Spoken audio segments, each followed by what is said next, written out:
আমার সোনার ময়না পাখি, কোন বা দোষে দাদার কাছে গো আমরা এই দেশে কেমনে থাকি রে আমার কলজের ময়না পাখি। ঠিক না বেঠে?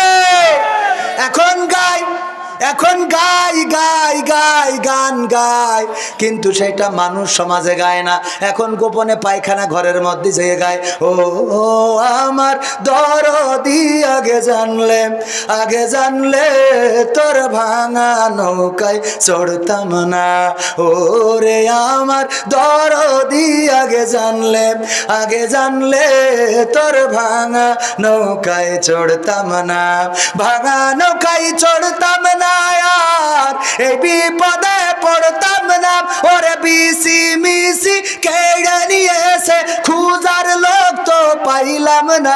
আগে জানলে, কথা কয় না, আগে জানলে তোর ভাঙা নৌকায় চড়তাম না। গাই না গাই। ভাইরা আমার, রাত অনেক হয়ে গেছে, আর কষ্ট দিতে চায় না। আপনাদেরও কষ্ট হচ্ছে, অনেক বেজে গেছে 12:30। কখন বাজে 12টা, কখন বাজে কয়টা? 12টা। আমি দাওয়াত নেওয়ার সময় বলি যে কয়টায় দেবেন 12টায় শেষ করবো। আমি এখানে কথা দিয়েছিলাম 10:30টায় আসবো, 12টা পর্যন্ত আলোচনা করব। আমি 10:30টায় স্টেজে আসিছি, আমার ঘড়ি ধরি একেবারে 10:30টায় আসছি না। জীবন পৃথিবীতে যত নিয়ামত, শোনেন আমি বললেনি বাবারে, কালকে আমার মাহফিল হলো হাফিজুর রহমান সিদ্দিকী হুজুরের সাথে, প্রথম মাহফিল কুমিল্লায়। ওনার সাথে এক স্টেজে মাহফিল করা হয়নি, একসাথে দেখা হয়েছে কয়েকবার, এয়ারপোর্টে দেখা হয়েছে, মদিনায় দেখা হলো। অনেক উদার মানুষ, 3বার আমার বুকি জড়াই ধরলো। আহারে, এত ভালো মানুষ আমি আগে বুঝি নাই। এই মানুষগুলোর জন্যে আমাদের অন্তর থেকে দোয়া আসে। তো ওনার সাথে কালকে আমার মাহফিল, আমার এই রাতেই কুমিল্লায় যাওয়ার কথা ছিল, কিন্তু কুয়াশার কারণে যে অবস্থা, এই রাত্রে গাড়ি চালানো কষ্ট হয়ে যাবে, নিজের গাড়িটা নিজে চালাই। এই জন্য কাল সকালে খুব তাড়াতাড়ি করে উঠে রওনা দিতে হবে, কুমিল্লায় যেতে হবে, নিজে চালাবো। আবার যাত্রা বাড়ি দেখলাম যে রিক্সাওয়ালারা গাড়ি মাড়ি ভেঙে দলা করে ফেলছে। কাল ওই গাড়ি নিয়ে পৌঁছে পারবো নাকি যাত্রা বাড়ি রিক্সাওয়ালাকে দিয়ে হাঁটতে যাইতে হবে তাও বলতে পারছি না, কারণ দেশের অবস্থাও কখন কি হচ্ছে। এ বললো যে মার খুন করিয়ে ফ্রিজি পুড়িয়ে থিয়েছে, পুলিশই বললো, র্যাবে বললো। হঠাৎ করে পুলিশই বলছে না আল্লাহু আকবার, উনি কি দিলে, উনি লুকমা দিলে, বলছে আল্লাহু আকবার ভুল হয়েছে, এখানে একটু ঝামেলা আছে। কি হয়েছে? বলছে বাড়ির ভাড়াটিয়া আর কাজের লোকেরা মিলে হত্যা করেছে। তাহলে র্যাব বললো এক কথা, পুলিশ বলে আর এক কথা। এই যে হজাবরাল অবস্থা, এই হজাবরাল অবস্থা থেকে পরিত্রাণের দরকার আছে না নাই?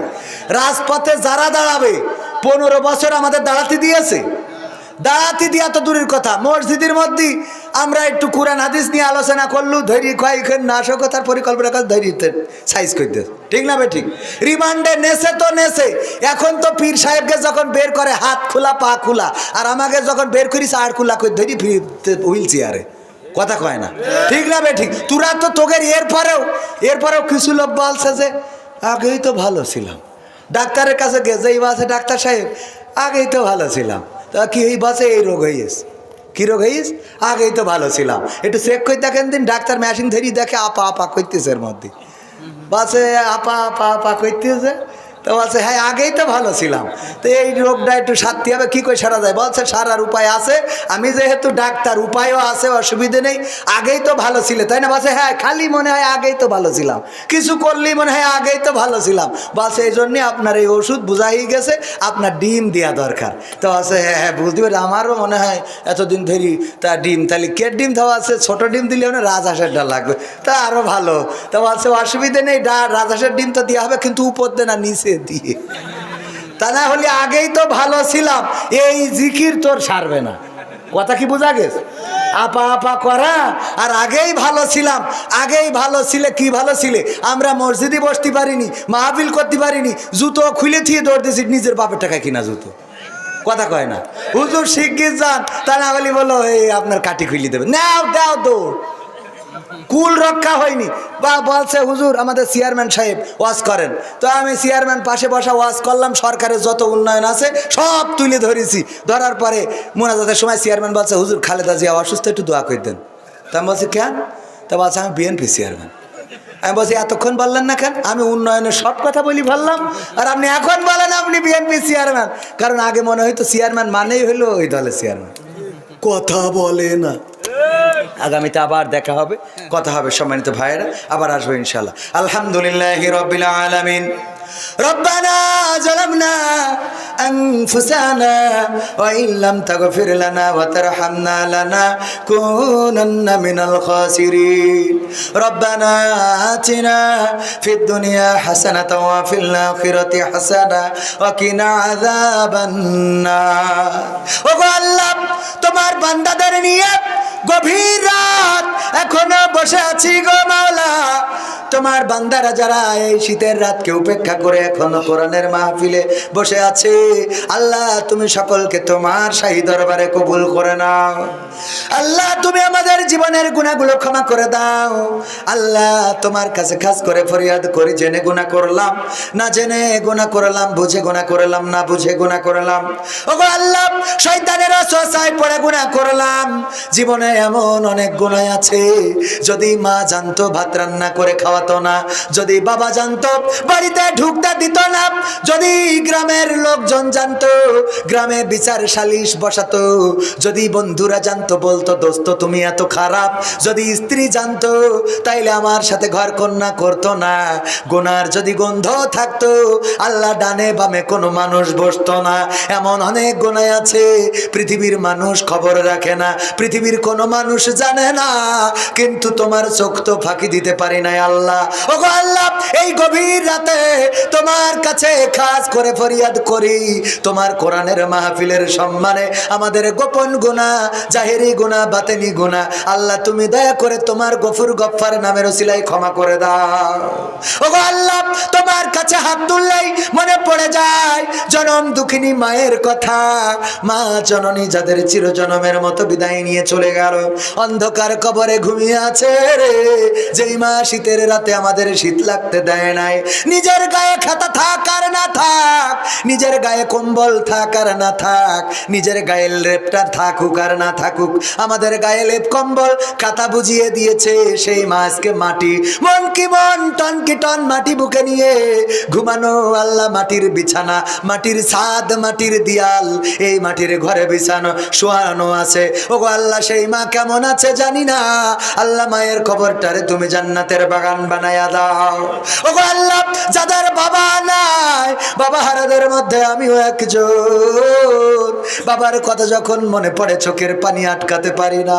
কত গভীর রাতে বাবার কথা মনে পড়েছে, বালিশটা অজানায় ভিজে গিয়েছে গো আল্লাহ।